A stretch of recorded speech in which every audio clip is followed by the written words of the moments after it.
Massive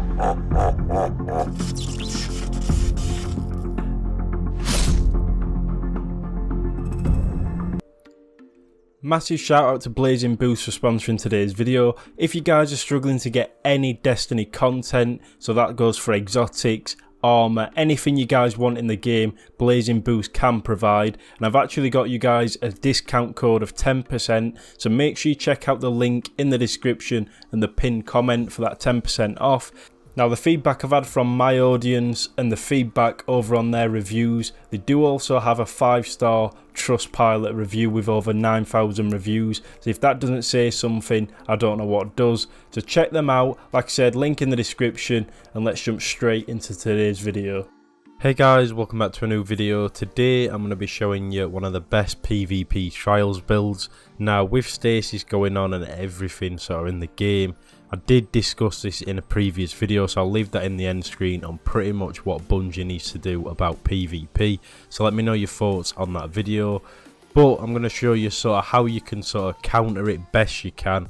And this is a build that I've been running this weekend, and to be honest, with the amount of cheaters I've come up against, we've actually been able to beat some with this build, and it is probably the best one in my opinion. But if you guys are new to the channel, make sure to subscribe, drop a like on today's video, and let's jump straight into this build. So for this build, the subclass I've been running is Spec Blades. Now, for this reason, it's because I think it's the best super for the hunter. Even though stasis has a freeze, I still feel like the super's worth more on Spec Blades, and I've been using it with Vortex, Gambler's Dodge and Triple Jump, but obviously their preference, whatever you guys prefer, use there. Now, the weapons I've been using, and this is sort of where it comes into the build also, is the Steady Hand. Now, this is the Iron Banner hand cannon, and the roll I've got is pretty much a god roll in my opinion. Definitely one that I do like. Now, I've been running it with Steady Hand, High Cal, Slide Shot and Snapshot. Now, these two perks together work really well, and the amount of range on this hand cannon, because it is a 120, is just ridiculous. And plus, I've even got that stability masterwork to improve. So, to be honest, this hand cannon is probably one of the best legendary ones in the game by a mile. Trust me, from the gameplay you'll see at the end of this build, you will know why I use this hand cannon over anything else. Now, for this build, I feel like shotgunning works well. So what I run is the Fellwinter's Lie. Now, a lot of people have been saying to me, what can I use instead of the Fellwinter's Lie? Now, the 7th Seraph is going to be your next best shot, and you want to be running quick draw Vorpal, guys. Don't use opening shot, especially in trials, because trust me, Vorpal will save you in a lot of situations, especially against them supers. Now, you can run opening and then swap mid-game, but for me, I don't think it's worth risking not having it for that certain kill if you guys forget to change it. And obviously that is masterworked. Now, your heavy, I don't really pick up heavy, so to be honest, I've just stuck a rocket on. That's not really part of the build. I'll show you the build in a second, what you guys want to be aiming for. Now, for this build, what you guys want is 90 mobility as a minimum. Now, the reason for this is because the exotic will give you that extra 10, so we don't need 100. You want to get as high as recovery as you can, so I have 90, and then I do have a 70 intellect build. To be honest, my hunter's build is pretty good. There are definitely better ones you can get. I've even seen triple 100 somewhere, so you can get better sort of stats, but that is what you're aiming for. 90 mobility, at least 80 recovery, and I'd say at least 60 intellect if you guys can for this build to work really well. Now, on the helmet, this is where it gets interesting, and this is where you are going to want to listen. For me, I do run hand cannon targeting. This makes your hand cannons so much better. It improves target acquisition, accuracy of hand cannons, and even aim down sight speeds.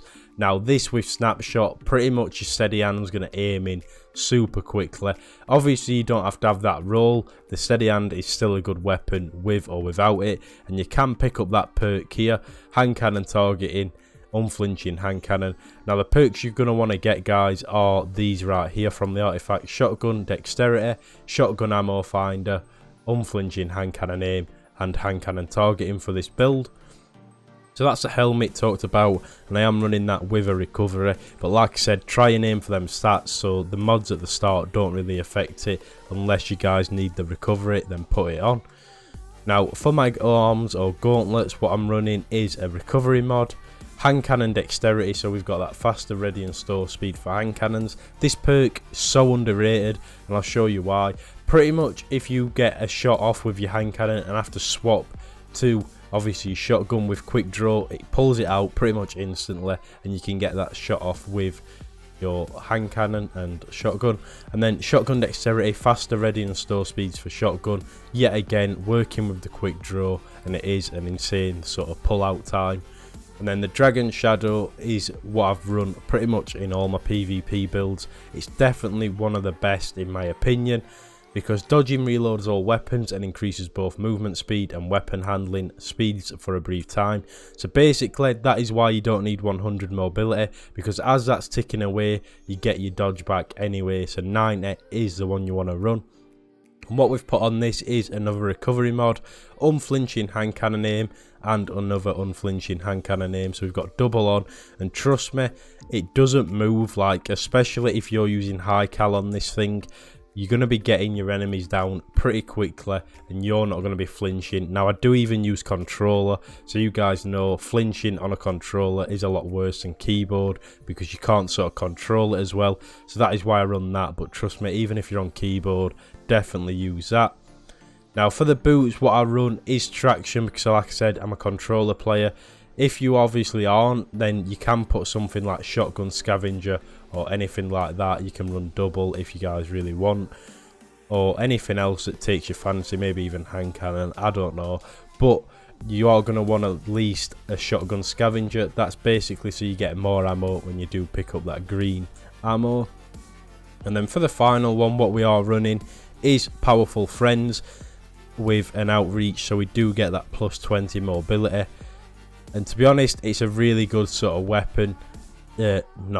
mod, sorry. It's a good mod that increases your mobility, and you can make a lot of good builds with it. So that's a build summed up. Hopefully you guys do like this build. If you guys want me to make another one, like a trials build for the Warlock or Titan, I may even do that depending on how well this video does. And I'm going to try and leave you with some gameplay of this build. Like I said, if you are new, we are trying to hit that 40k mark, so if you could subscribe, I'd appreciate it. And as always, I will catch you guys in the next one.